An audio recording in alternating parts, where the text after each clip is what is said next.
এই যে আমি চুলায় যে জাল দিচ্ছি এটা কিন্তু চিকেন স্টক।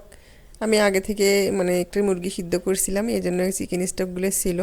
তাই মনে করলাম যে ফেলাই দিব না, এগুলো দিয়ে একটু স্যুপ বানিয়ে নিই বাসায় যা আছে তাই দিয়ে।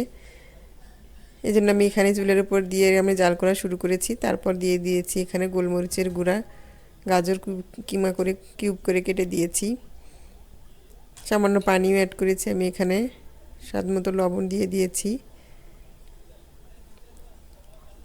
দিয়ে আমি দেখেন রান্না করে নিচ্ছি। এখানে আমার যে সিদ্ধ করা মাংস ছিল আগে থেকে সেটাও অল্প একটু দিয়ে দিয়েছি।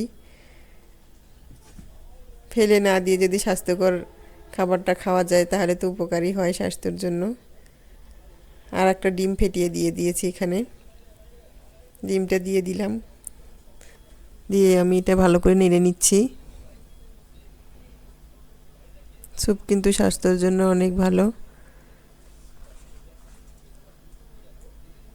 যদিও বা আমার তেমন কিছু মানে আমি এখানে দেইনি, যা ছিল আমার তাই দিয়েছি। এখানে 1 টেবিল চামচ কর্নফ্লাওয়ার আমি গুলে দিয়েছি 2 টেবিল চামচ পানির সঙ্গে। দিয়ে আমি এটা আস্তে আস্তে ঢেলে দিচ্ছি যাতে দলা পেকে না যায়, দিয়ে আবার অনবরত নাড়তে থাকতে হবে।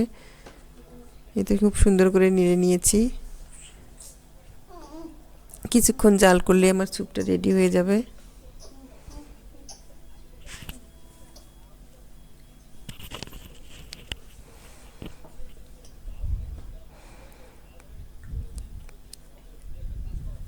এই তো দেখেন স্যুপটা আমার প্রায় রেডি হয়ে গেছে। এখন আমি দেখেন সার্ভ করে দেখাচ্ছি।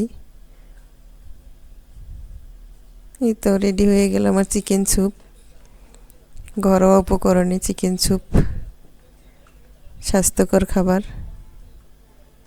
সবাই ভালো থাকবেন।